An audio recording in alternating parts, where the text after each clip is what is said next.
Welcome to Beautiful Work, Beautiful Life. I'm really glad you're here with me. I know I say that almost every episode, but it is true. It is because of you that I love bringing these conversations to the world. So, in the last few episodes, we've been exploring the topic of pain. We've talked about pain of loss, pain of comparison, even pain as a messenger and a launching pad. Can you imagine pain as a launching pad? And this conversation, this topic, I think is so important because pain is part of life. It's part of our human experience, whether it's physical, mental, emotional, or spiritual.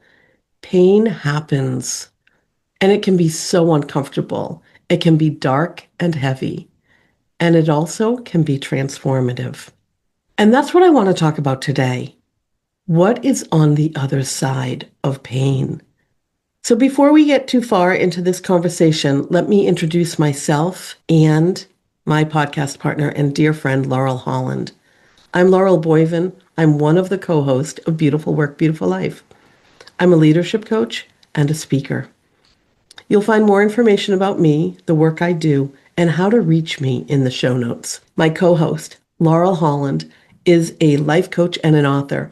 You'll find information about the books that she's written, the work she does, and how you can find her in the show notes. We are here for you. If you need support, please reach out to us. Or if you just want to chat about something that's on your mind. So let's dive in. As I was thinking about the past few episodes and this topic of pain, I found myself thinking about that expression or the saying, if you're going through hell, keep going. I'm not suggesting at all that you pretend that you're not in pain. You pretend that your pain is not real, or you look for a silver lining immediately in your pain. Those things, or even telling yourself you're fine, or worse yet, telling everyone else you're fine when you're not, these are simply dismissal strategies.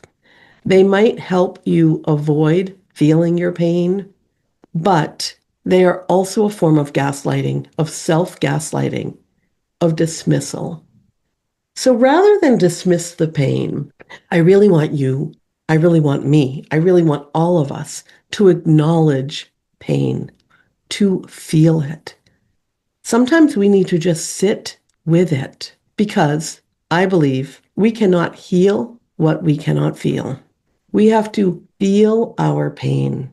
We have to process it if we want to heal. And those are the thoughts that brought me to the title of this episode, On the Other Side of Pain. Because no matter how heavy it is, how long it takes to process or get through it, there is always an after or a beyond. There's always something beyond our pain, on the other side of our pain. And what's on the other side? It might not mean that we are pain-free, but it will mean something is different. Something has shifted in us, around us. And that's what I want to talk about today. So I want to pause for just 1 minute before we go deeper into this conversation, because it's really important that I remind you, processing pain, healing from pain is not linear. It is not. It doesn't follow a particular schedule or timeline. It does not respond well to overthinking, over-efforting, judgment, or pressure. And it's not a race. There's no prize for getting over it quickly. Because healing takes time. Healing also asks us to allow whatever comes up, to honor ourselves and our feelings, to be patient with ourselves and our healing.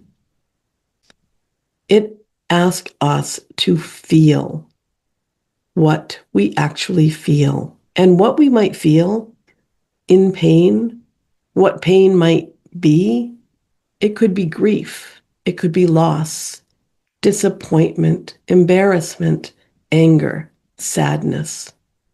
And sometimes those feelings, that pain, because of experiences in our lives, comes in waves. Sometimes the pain comes up long after we think we're fine. So this episode, this conversation isn't about bypassing our pain. It's not about rushing to meaning. It's about respecting and trusting the process. Respect and trust yourself. Let yourself mourn what you lost. Let yourself acknowledge what hurt. Let yourself speak about, honestly and openly, what was unfair.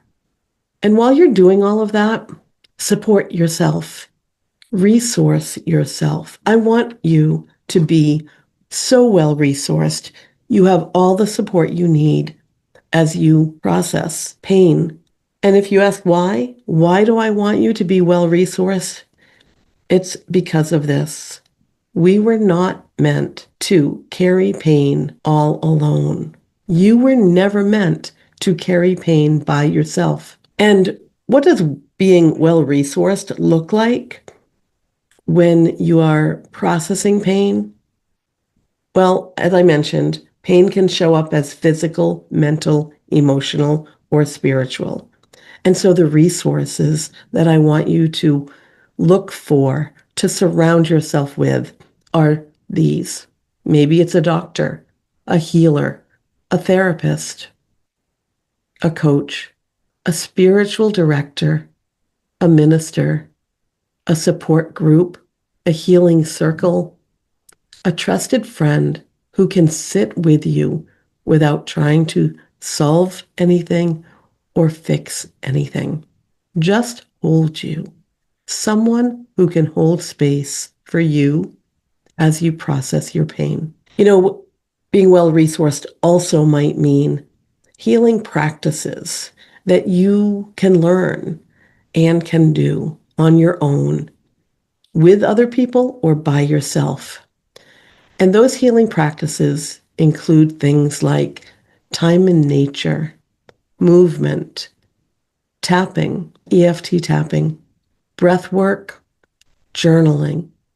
It could mean singing or even yelling, making noise. It could mean restorative activities like yoga. And it could mean rest. Because pain lives in the body. And so releasing pain, releasing the energy of pain, releasing the emotion of pain, that's important. Sometimes the most loving, compassionate thing you can do is release the pain from your body. And then, when you're ready, when you are ready, not when someone else tells you you're ready or should be ready, not when the calendar says enough time has passed, but when you are ready, you might begin to look back at the experience differently, not as something that simply happened to you, but as something that shaped you, something that contributed to your becoming. Because pain over time often becomes part of who we are. There's an exercise that I love to do myself, and sometimes I share this exercise as a suggestion to my clients. And it is a writing exercise. It is what I like to call "it happened for me." Now, don't rush into doing this too soon after you've had an experience that is painful. It really is something that needs to be done well after the fact, after you have begun to process the emotion in the pain you've experienced. What you do is write out the situation, the experience, and write it as factual as you can. You can remove the adjectives and adverbs and any opinions, and then write, "It happened for me." And you begin to harvest all of the things that came from this experience, how you changed, how you grew, how your life changed, maybe for the better. I've done this exercise with some big events in my life, some experiences that were very painful at the time, including when my mom died and I was 33, when my first marriage ended in divorce, when my corporate career ended.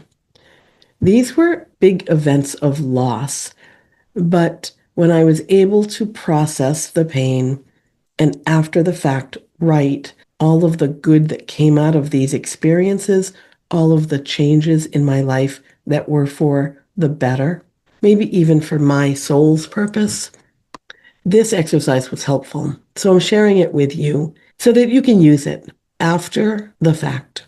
In the meantime, I want to share some questions with you that you might ask yourself about some painful experiences or some things that you have lived through. The first question is, who are you now? How did the experience change you? How did it change your path or your life? That's number 2. Number 3, what did you learn about yourself?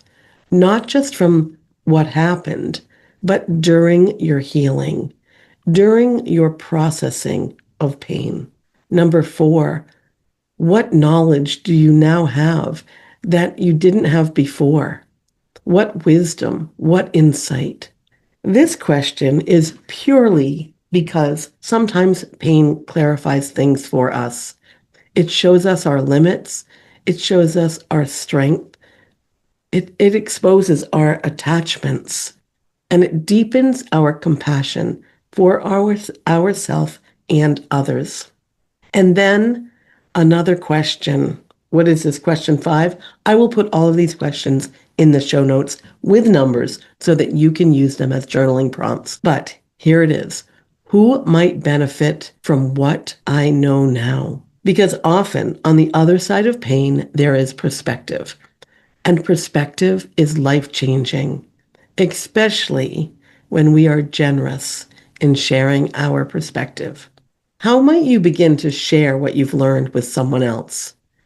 How can your experience benefit others? How can your experience and your perspective benefit the world?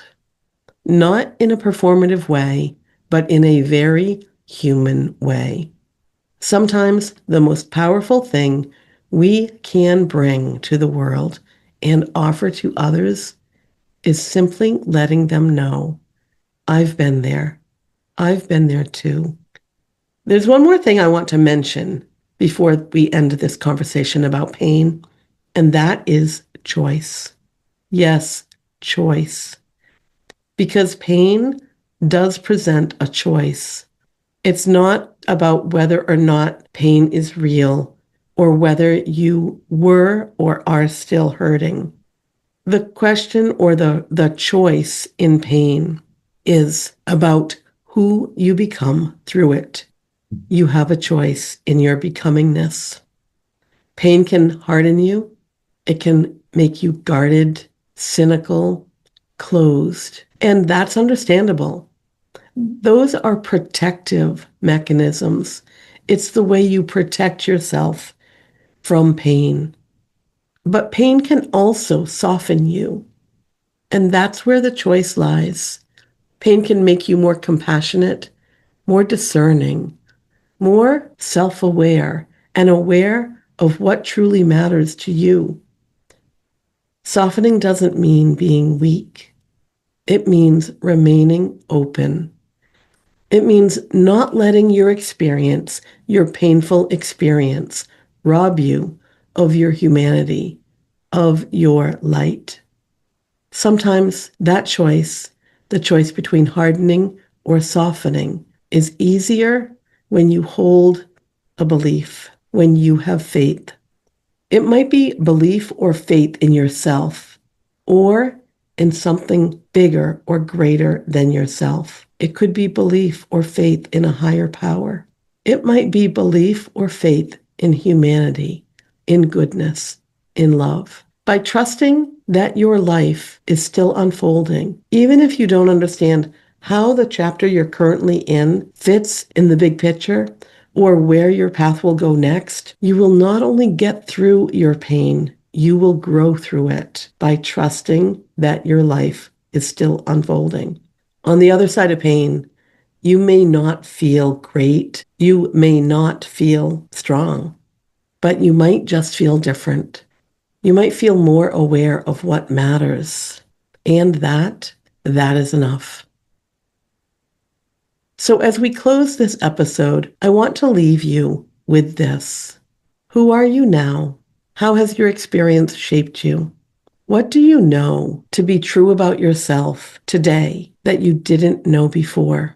I hope you walk away from this conversation with a new appreciation for all that you've experienced in your life, the good, the bad, and the ugly, the joy and the sorrow, the pain and the pleasure, the dark and the light, the duality of a beautiful life. Well, I think that about covers it. Now you know everything that was on my mind and on my heart about processing pain, getting to the other side of pain. If you have experience, ideas, thoughts, I would love to hear from you. And if this episode resonated with you, please share it with a friend, with someone you know who may be experiencing pain and needs to process it for themselves. You can always reach out to me and Laurel, send us a note, drop a comment. We would love to continue this conversation wherever you are and whenever you're ready. We'll be back next week for more Beautiful Work, Beautiful Life. Bye for now.